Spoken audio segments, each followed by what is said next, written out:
Welcome back, students. Welcome back, students. Welcome back, students, in the another video of Welcome back, students, in the another video of Commerce Club. आज का video बहुत लंबा होने वाला है, बहुत ज़्यादा। YouTube जल्दी मुझे इनकम दो, और जिसको नींद आ रही है वो क्या करे, आगे बोल नहीं सकते। चलो सुन, ये पढ़ाई ये लिखाई मेरे पास का ही नहीं, मैं जब देखता हूँ मुझे जानता ही नहीं, पास होना मेरा बनता ही नहीं, मैं सब पढ़ता कुछ जानता ही नहीं। Welcome back students in the another video of commerce club. और ध्यान रखिएगा, पिछली वीडियो में हम लोगों ने पूरी की पूरी थ्योरी कंप्लीट कर ली है। अब नाउ दिस टाइम जो सेकंड वीडियो आने वाली है, जैसा मैंने वादा किया था कि हर चैप्टर की सिर्फ 3 वीडियो होने वाली है, और तीनों वीडियो में आपका पूरा चैप्टर कंप्लीट हो जाएगा। ये सेकंड पार्ट है। अगर तुम जंप मारोगे, शॉर्टकट मारोगे, तुम पहले सेकंड पार्ट देखोगे, फर्स्ट पार्ट देखोगे ही नहीं, तो ध्यान रखना बच्चा, लॉस तुम्हारा ही है। इसमें बहुत सी ऐसी चीजें तुम समझ नहीं पाओगे। तो पहले फर्स्ट वीडियो देख के आओ फंडामेंटल्स का, उसके बाद सेकंड पार्ट पे जंप करो। एंड आई होप तुमको ये चीज समझ आ गई। ध्यान रखना बच्चे, इस बार ध्यान रखेंगे जो हमारा पर्टिकुलर टॉपिक है थ्योरी का, वो सिर्फ एक बचा है, बाकी सारी चीजें कंप्लीट हो गई हमारी पहली वीडियो में। वो छोटा सा टॉपिक कंप्लीट करके will jump on numericals. Numericals बहुत ज्यादा जरूरी है। इसके फंडामेंटल्स क्या है, डिस्टिंक्शंस देखेंगे ओवरऑल पीएनएल और पीएनएल एप्रोप्रिएशन में। पीएनएल एप्रोप्रिएशन बनाना सीखेंगे। पार्टनर्स कैपिटल को भी इसी वीडियो में खत्म करेंगे।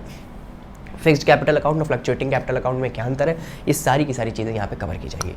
बिना कोई वेस्टेज ऑफ टाइम के शुरू करते हैं।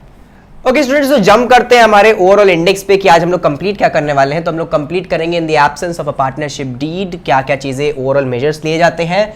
पीएनएल एप्रोप्रिएशन अकाउंट को देखेंगे। उसके बाद हम लोग पार्टनर्स कैपिटल अकाउंट्स को देखेंगे, जो हमारे फिक्स्ड कैपिटल अकाउंट और फ्लक्चुएटिंग कैपिटल अकाउंट में डिवाइडेड होते हैं। उसके बाद डिस्टिंक्शंस भी देखेंगे, पीएनएल एप्रोप्रिएशन और पीएनएल अकाउंट में क्या डिफरेंस है।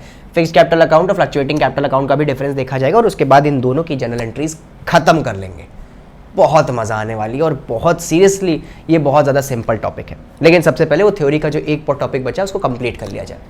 हमारा थ्योरी का जो लास्ट टॉपिक है वो है in the absence of partnership deed. अगर पार्टनरशिप डीड हमारे पास अवेलेबल नहीं होती, या फिर हम किसी रीज़न के कारण हम लोग पार्टनरशिप डीड नहीं बना पाते हैं, तो क्या क्या मेजर्स लिए जाते हैं वो देखा जाएगा यहाँ पे। तो यहाँ पे बात करी है, अगर पार्टनरशिप डीड नहीं है तो ओवरऑल क्या होना चाहिए। तो यहाँ पे बताते हैं कि सैलरी आपको नहीं मिलेगी। No salary to a partner has been given.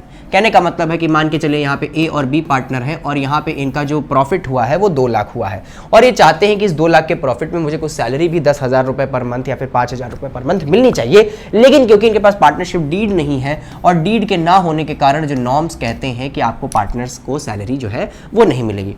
सब पार्टनर्स को सैलरी नहीं मिलेगी, तो इसका मतलब क्या है, जो हमारे एम्प्लॉयज काम कर रहे हैं, वर्कर्स काम कर रहे हैं, उनको भी सैलरी नहीं दिया जाएगा क्या। बच्चे ध्यान रखना, पार्टनर्स और वर्कर्स और लेबर्स जो एम्प्लॉयज होते हैं ये अलग अलग होते हैं। हमेशा याद करेंगे, मान के चलिए हमारे पास ए और बी है, ये हमारे पार्टनर्स हैं, लेकिन इनके अंडर में कम से कम 100 लोग काम करते हैं। 100 एजुकेटेड लोग और 50 अनएजुकेटेड लोग। हमें दोनों की ज़रूरत होती है। एजुकेटेड लोग ओवरऑल क्या कहते हैं, हमारे एम्प्लॉयज़ कहलाते हैं, और उसके बाद जो अनएजुकेटेड होते हैं उनको लेबर्स कहा जाता है, जो फील्ड वर्क के काम आते हैं, लेबर्स कहते हैं इनको। और सिंपल कहने का मतलब है, इन दोनों को सैलरी और वेजेस देना बहुत ज़्यादा ज़रूरी होता है। तुम पार्टनरशिप डीड बनाओ, तुम पार्टनरशिप डीड ना बनाओ, इनको सैलरी और वेजेस देना ज़रूरी होता है। कुछ बच्चे समझते हैं कि पार्टनरशिप डीड ना हो तो ओवरऑल सैलरी और वेजेस भी नहीं दिए जाते हैं। बच्चे, सैलरी और wages is a next thing.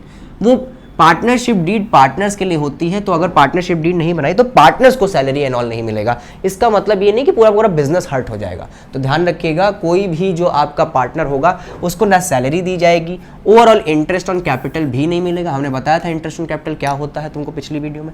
उसके बाद no interest on drawings, interest on drawings भी तुमको नहीं मिलने वाला है। इंटरेस्ट ऑन ड्राइंग मिल ही नहीं सकता तुमको, ठीक है। अब इंटरेस्ट ऑन ड्राइंग तुमको मिलने से क्या मतलब है, सिंपल कहने का मतलब है इंटरेस्ट ऑन ड्राइंग दिया जाता है, और तुमको कहने का मतलब बस ये है कि ओवरऑल जो फर्म है उसको इंटरेस्ट ऑन ड्राइंग नहीं मिलेगा।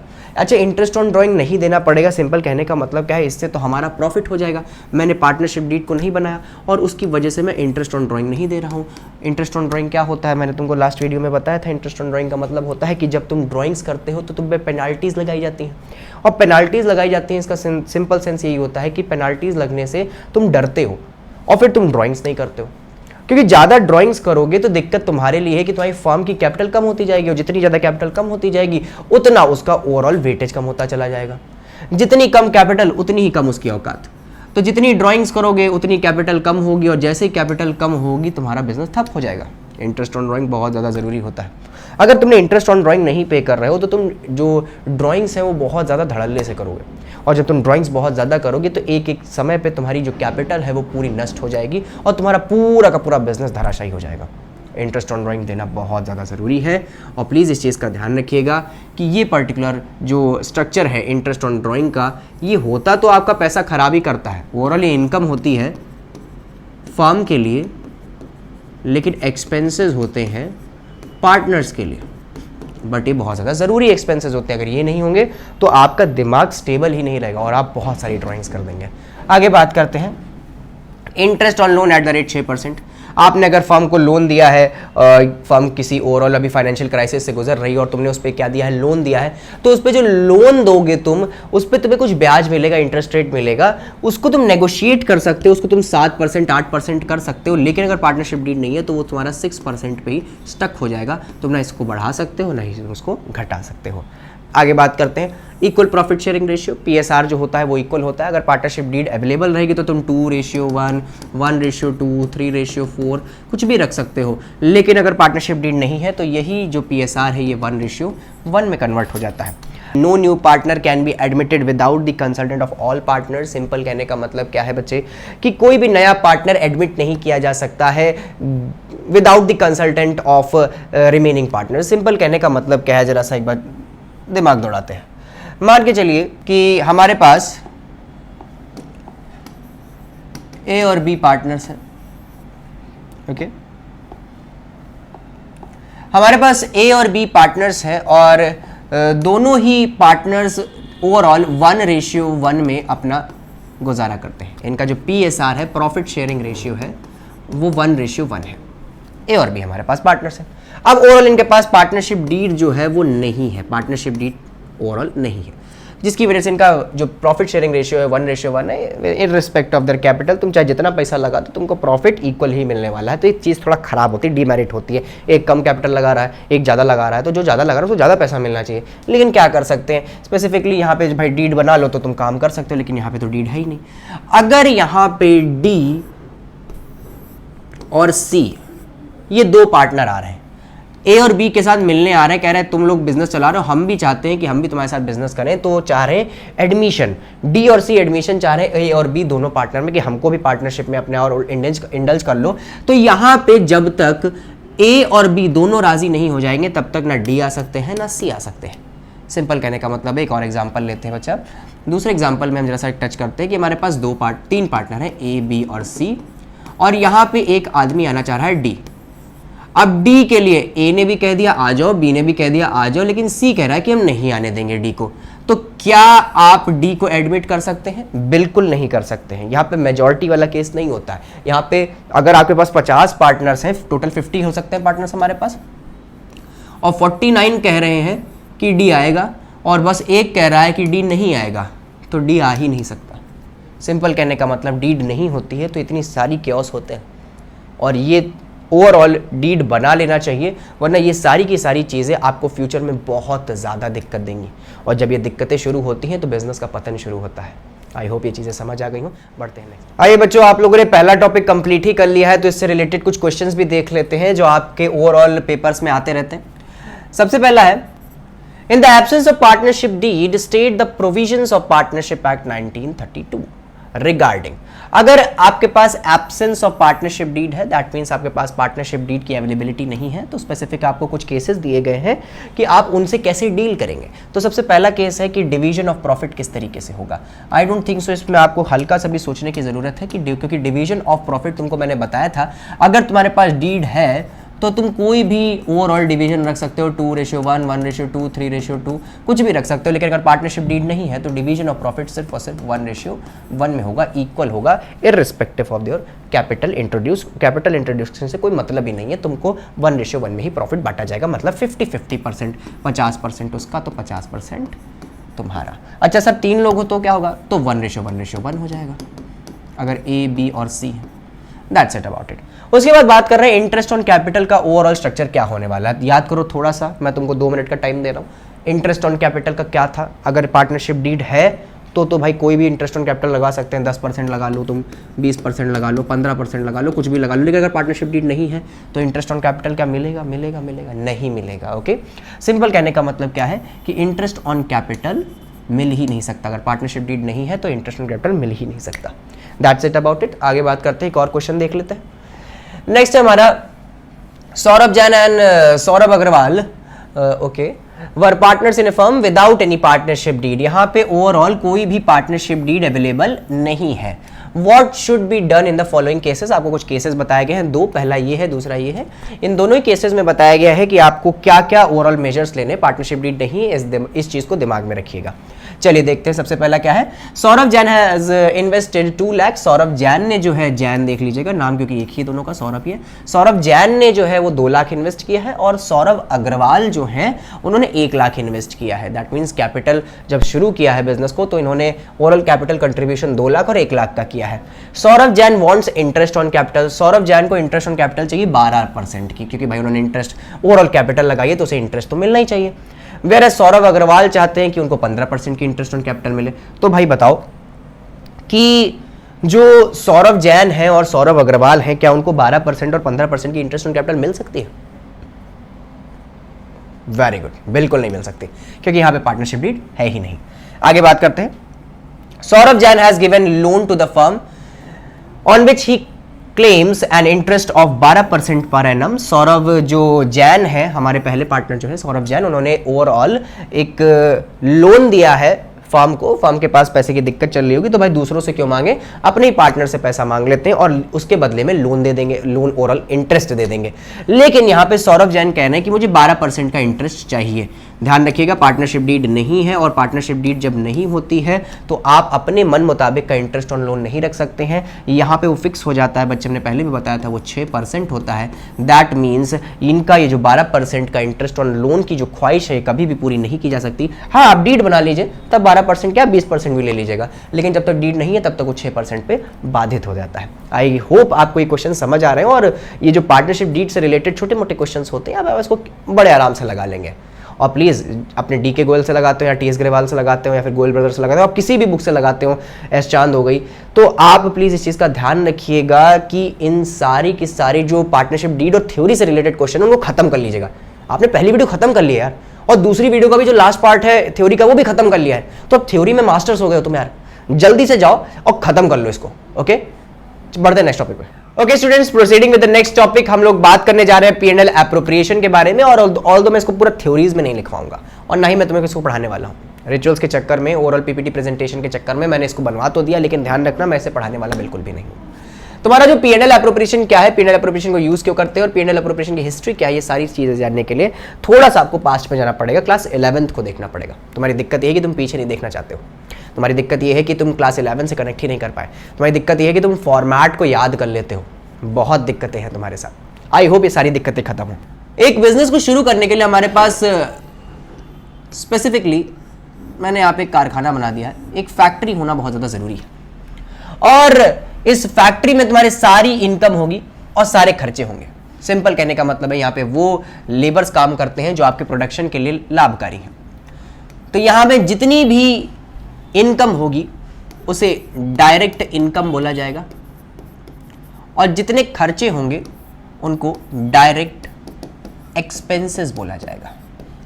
सिंपल कहने का मतलब क्या है, डायरेक्ट इनकम का मतलब है कि जो आपके प्रोडक्शन एक्टिविटी से डायरेक्टली रिलेटेड हो। आपने सेल्स करी, डायरेक्ट इनकम है, आपने रॉ मटेरियल खरीदे, डायरेक्ट एक्सपेंस है। तो ये सारी की सारी चीजें डायरेक्ट इनकम और डायरेक्ट एक्सपेंसेस कहलाती हैं। इन्हीं डायरेक्ट इनकम को ऑपरेटिंग इनकम भी कहा जाता है, जो आपके ऑपरेशन से रिलेटेड करें। जैसे एक पिज़्ज़ा बनाने वाले का ऑपरेशन पिज़्ज़ा बनाना, शू मेकर का ऑपरेशन शूज़ बनाना, और वो सब कारखाने में ही तो करेगा। आगे बात करते हैं डायरेक्ट एक्सपेंसेस को ऑपरेटिंग एक्सपेंसेस भी कहते हैं। तो सिंपल कहने का मतलब क्या है कि ये जो पूरा कारखाना है इसका स्ट्रक्चर ऑपरेटिंग इनकम और ऑपरेटिंग एक्सपेंसेस, दैट मींस इनको दूसरी भाषा में हम लोग डायरेक्ट इनकम और डायरेक्ट एक्सपेंसेस मिला के बनाते हैं। सिंपल कहने का मतलब क्या है, ये जो कारखाना है, ये जो फैक्ट्री है, इसकी पूरी कहानी डायरेक्ट इनकम और डायरेक्ट एक्सपेंसेस पे चलती है, ठीक है। और इन सब को मैनेज करने के लिए एक अकाउंट की आवश्यकता होती है। तो इन सारी की सारी चीजों को मैनेज करने के लिए जो अकाउंट हमारे काम आता है उसको बोला जाता है ट्रेडिंग अकाउंट। That's it. अब मान के चलिए हमारे पास ये जो कारखाना है, इस ट्रेडिंग अकाउंट से हम लोगों ने बहुत सारे रॉ मटेरियल खरीदे, बहुत सारी चीज़ें परचेज करी, हम लोगों ने एक फिनिश्ड प्रोडक्ट बनाया और उसे डायरेक्टली सेल कर दिया मार्केट में, होलसेलर को सेल कर दिया और उसे बहुत अच्छी खासी तरीके से हम लोगों ने ट्रेडिंग अकाउंट से प्रॉफिट निकाल लिया। तो ध्यान रखना, इस अकाउंट में जो प्रॉफिट आता है उसको ग्रॉस प्रॉफिट कहा जाता है। सिंपल कहने का मतलब क्या है कि मैंने इस कारखाने से ओवरऑल इनकम जनरेट करी और इनकम जनरेट करेंगे तो उस इनकम का नाम लिखेंगे हम लोग ग्रॉस प्रॉफिट। ग्रॉस प्रॉफिट इसलिए, ग्रॉस का मतलब होता है शुद्ध लाभ। सिंपल कहने का मतलब क्या है कि प्योर प्रॉफिट है, ये सबसे पहला प्रॉफिट है किसी भी बिजनेस का। इससे पहले बिजनेस ने कहीं भी कुछ नहीं कमाया है, ये ओवरऑल कमाने की शुरुआत ही आपकी कारखाने से होती है। सबसे पहली कमाई को, ओवरऑल सबसे पहले मुनाफे को ग्रॉस प्रॉफिट ही कहा जाता है। अब इस ग्रॉस प्रॉफिट का ओवरऑल आगे भी तो यूज होना होगा कि नहीं होगा। अब एक इंसान कमा के लाता है तो उसका ओवरऑल कोई यूज नहीं अगर वो फर्दर इन्वेस्टमेंट में या अपने ऑफिस मेंटेनेंस में, वर्कर्स को सैलरी देने में, इन सब में यूज ही ना करे। तो यहां पे इस ग्रॉस प्रॉफिट का तो बहुत भयंकर तरीके का यूज है, लेकिन वो कारखाने का काम नहीं है, वो किसी और चीज का काम है। वो चीज क्या है बच्चे? वो चीज है ऑफिस। मैंने यहां पे एक बिल्डिंग बना दी है, ये मेरा ऑफिस है, ड्राइंग पे मत जाना मेरे। ये जो ग्रॉस प्रॉफिट का पैसा, हाइपोथेटिकल सिचुएशन से मैं मान लेता हूं हमारे पास ग्रॉस प्रॉफिट है 2 लाख रुपीस का है, मैंने कारखाने से 2 लाख रुपए कमाए हैं और ओवरऑल मैंने इसको ट्रांसफर कर दिया है ऑफिस में कि भाई ऑफिस अब जो इसको तुम संभालो और फर्दर इन्वेस्टमेंट्स करो। अब ग्रॉस प्रॉफिट जो है ऑफिस के पास गया, अब ऑफिस ने ओवरऑल इसको खर्च करना शुरू किया, जिस खर्च को हम लोग इनडायरेक्ट एक्सपेंस बोलेंगे। और जरूरी थोड़ी ना कि सिर्फ खर्चे ही करे, वो इनकम भी तो जनरेट कर सकता है। तो जो इनकम जनरेट करेगा उसको इनडायरेक्ट इनकम बोला जाएगा। सिंपल कहने का मतलब क्या है कि जो कारखाने से इनकम जनरेट हुई थी वो डायरेक्ट इनकम थी, जो खर्चे हुए थे वो डायरेक्ट एक्सपेंस थे। जो ओवरऑल आपके ऑफिस से इनकम जनरेट हो रही है उसको इनडायरेक्ट इनकम बोला गया, क्योंकि प्रोडक्शन से डायरेक्टली रिलेट थोड़ी ना करता है आपका ऑफिस। और ओवरऑल जो इनकम इसने जनरेट करी उसको इनडायरेक्ट इनकम बोला गया। अब फर्दर आगे बढ़ते हैं, इस इनडायरेक्ट इनकम को नॉन ऑपरेटिंग इनकम भी बोला जाता है।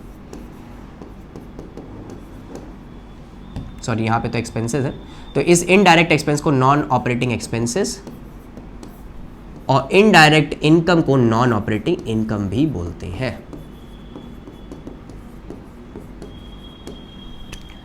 सिंपल कहने का मतलब क्या है कि आपके कारखाने से जो इनकम होती है उसको direct income, that means operating income भी बोलते हैं।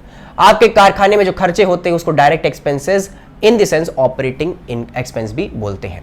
लेकिन अगर हम लोग बात करें इस पूरे के पूरे स्ट्रक्चर में जो ऑफिस का है, इसमें जो खर्चे होते हैं उसको इनडायरेक्ट एक्सपेंसेस, दूसरी भाषा में नॉन ऑपरेटिंग एक्सपेंसेस बोलते हैं। और इससे जो इनकम जनरेट होती है उसको इनडायरेक्ट इनकम, दूसरी भाषा में नॉन ऑपरेटिंग इनकम भी बोला जाता है। जैसे इसको संभालने के लिए इनका स्पेसिफिक अकाउंट था जिसका नाम था ट्रेडिंग अकाउंट, इसको भी संभालने के लिए इनका एक स्पेसिफिक अकाउंट है जिसको नाम दिया जाता है प्रॉफिट एंड लॉस अकाउंट।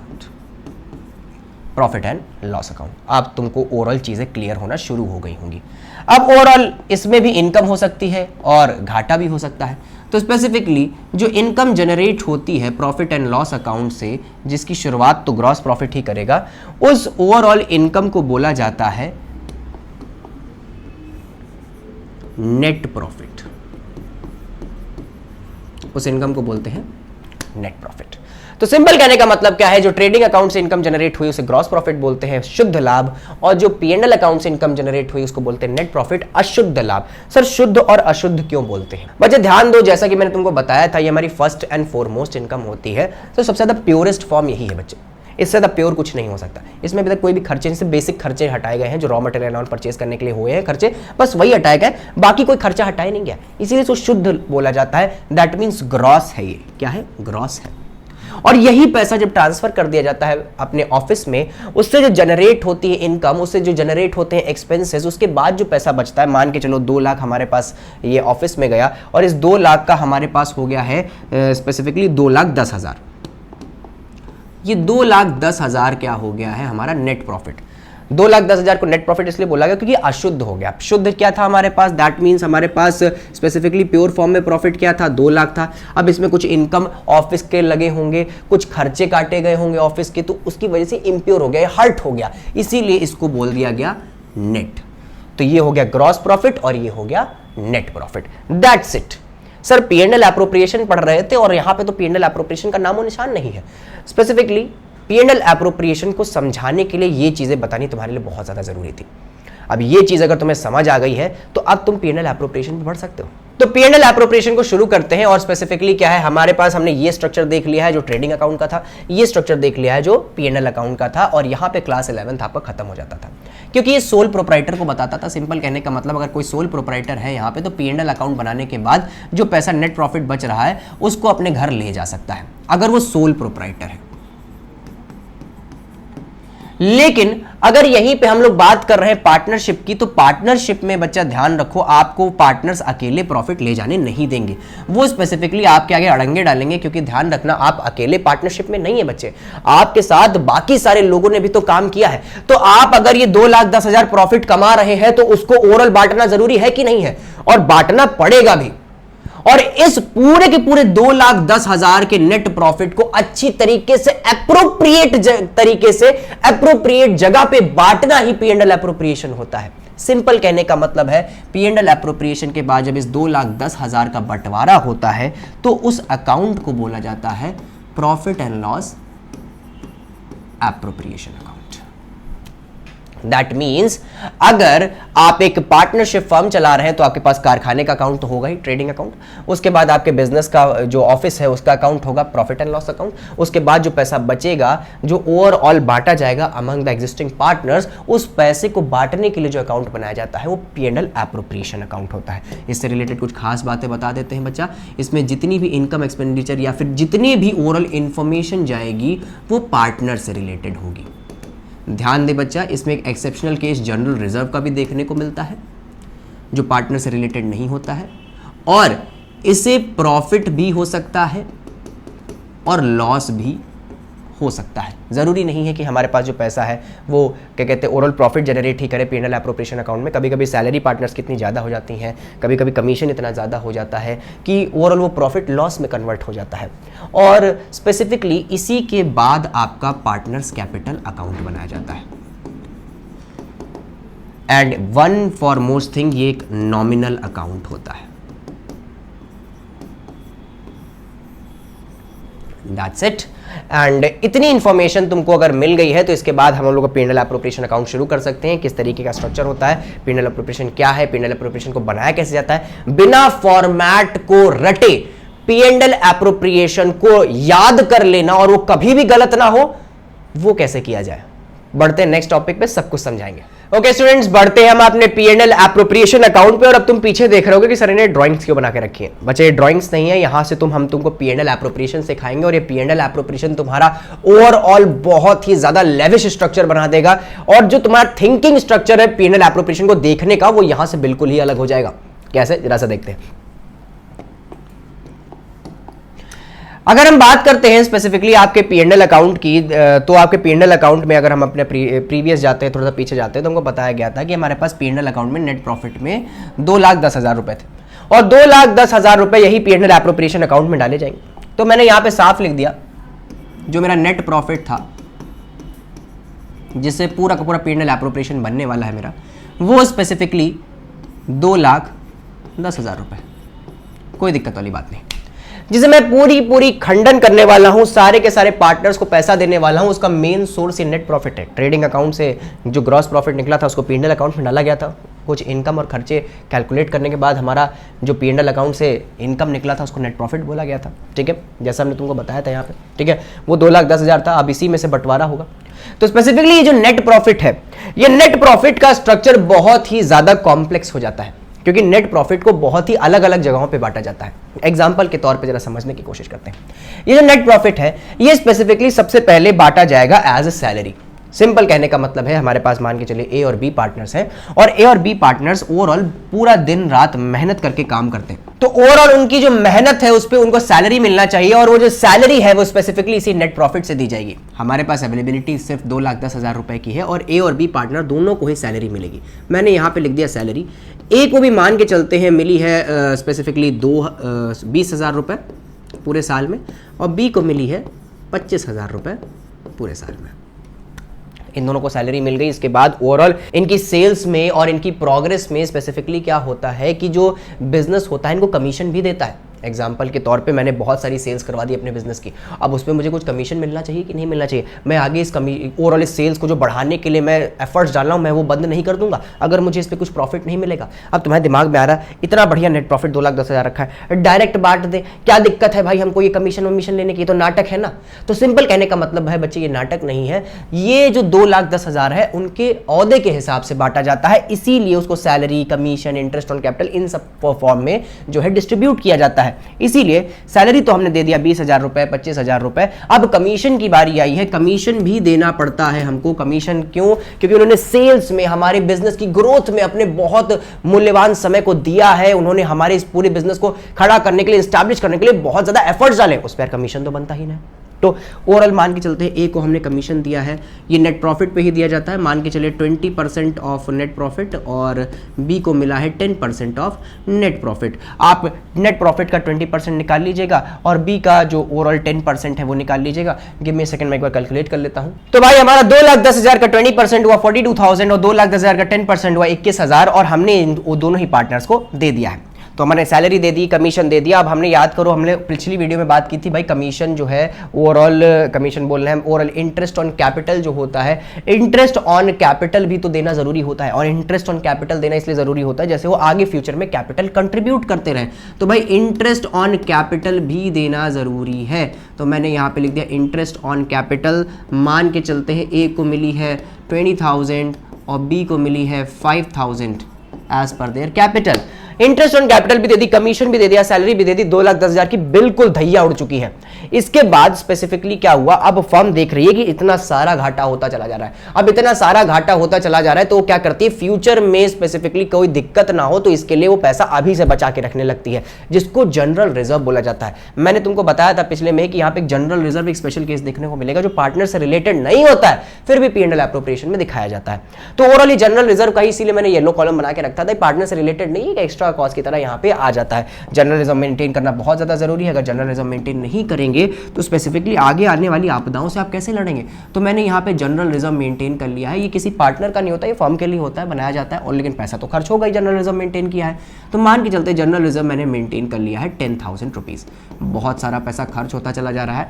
2,10,000 में मैंने सैलरी दे दी 20,000, 25,000, कमीशन दे दिया 42,000, 21,000, इंटरेस्ट ऑन कैपिटल दे दी 20,000, 5,000, जनरल रिजर्व दे दिया 10,000।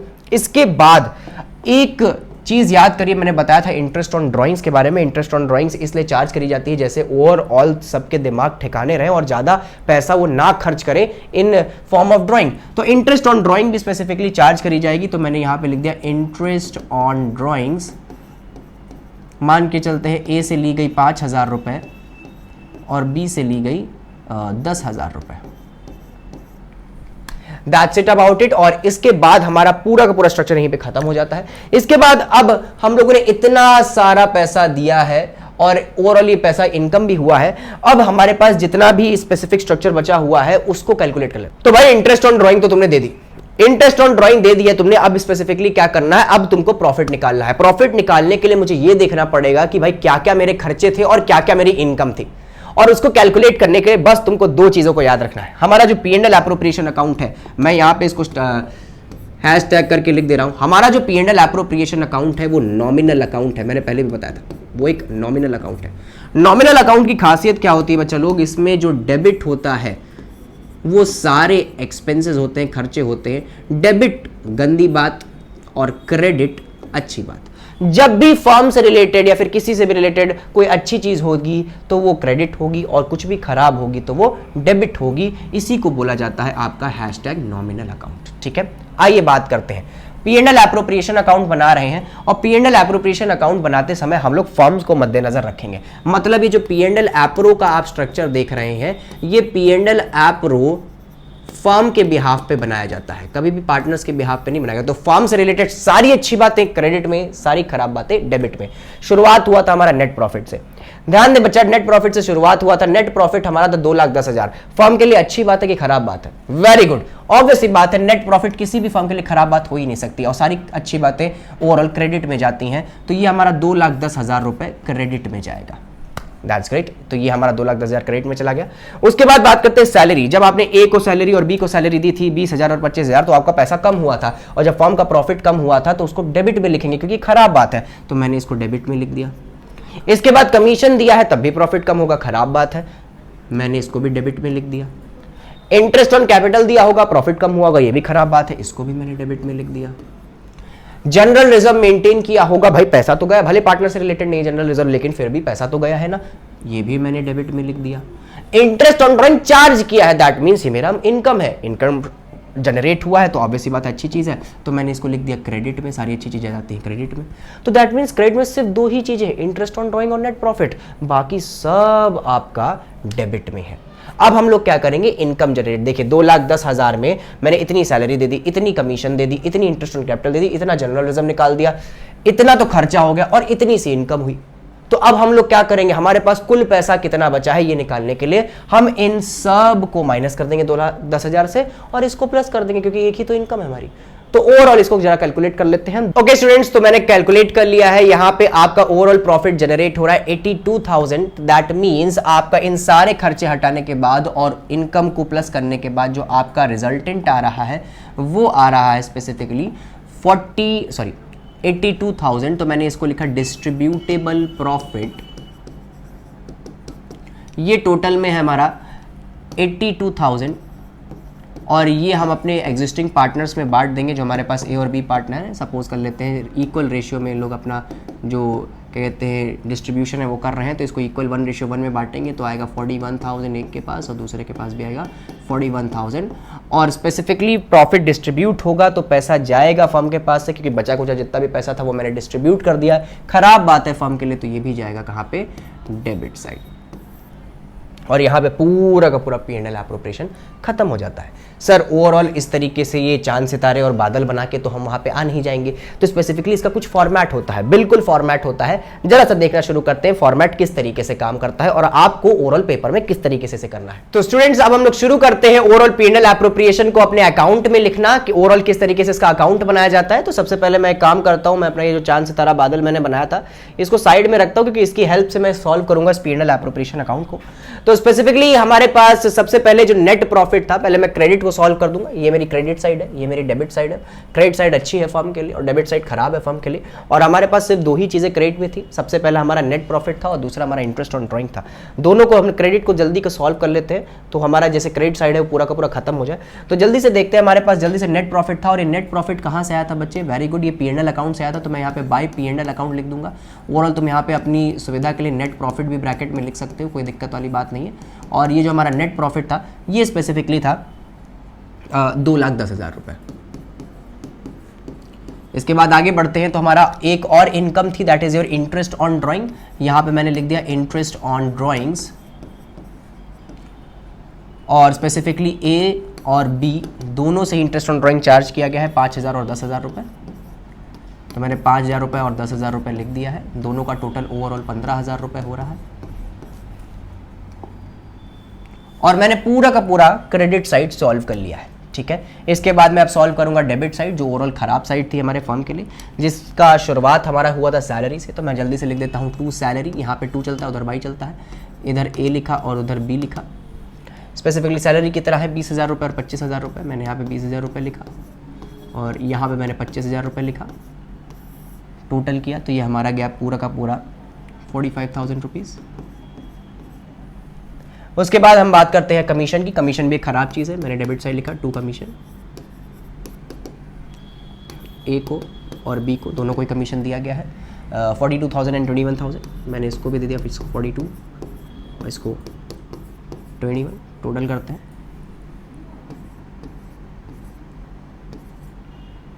63,000। नेक्स्ट हमारा कमीशन हो गया है। इसके बाद इंटरेस्ट ऑन कैपिटल, ये भी एक खराब चीज़ थी, प्रॉफिट कम हुआ था, हमने यहाँ पे लिख दिया इंटरेस्ट ऑन कैपिटल। और लिखना कुछ इसी ढंग से, कुछ बच्चे टोटल करके डायरेक्ट लिख देते हैं, ऐसे नहीं लिखा जाता है। Okay, interest on capital A को है 20,000 और बी को है 5,000। मैंने यहाँ पे लिख दिया 20,000 और यहाँ पे लिख दिया 5,000। टोटल क्या है मेरा 25,000 रुपये आ गया। और इसके बाद आई डोंट थिंक सो कुछ भी रह गया है। इसके बाद हमारा स्पेसिफिकली जनरल रिजर्व रह गया एक। मैंने यहाँ पे लिखा 2 जनरल रिजर्व। जनरल रिजर्व भी ख़राब बात थी, मैंने 10,000 रुपये लिख दिया जनरल रिजर्व का। फॉर्मेट को थोड़ा सा बढ़ाना पड़ेगा। Okay, that's it about it. इसके बाद प्रॉफिट डिस्ट्रीब्यूशन निकालना पड़ेगा, तो प्रॉफिट डिस्ट्रीब्यूशन निकाल लेते हैं। इसको अपसाइड कर देते हैं, इसका कोई काम नहीं बचा है। प्रॉफिट डिस्ट्रीब्यूशन निकालते तो सबसे पहले टोटल करना पड़ेगा। तो प्रॉफिट डिस्ट्रीब्यूशन निकालने के लिए स्पेसिफिकली हम लोग क्या करते हैं, सबसे पहले टोटल करते हैं दोनों साइड का, और जो साइड का टोटल बड़ा आता है उसको दोनों साइड लिख लिया जाता है। देख लेते हैं यहाँ पे टोटलिटी में सबसे ज़्यादा बड़ा कौन लग रहा है। ऑब्वियस सी बात है, देख के पता चल सकता है क्रेडिट साइड बड़ी है हमारी, ठीक है। ओवरऑल टोटल इसका होगा 2,10,000 प्लस 15,000, ये होगा 2,25,000 रुपये। मैंने इधर भी 2,25,000 रुपये लिख लिया।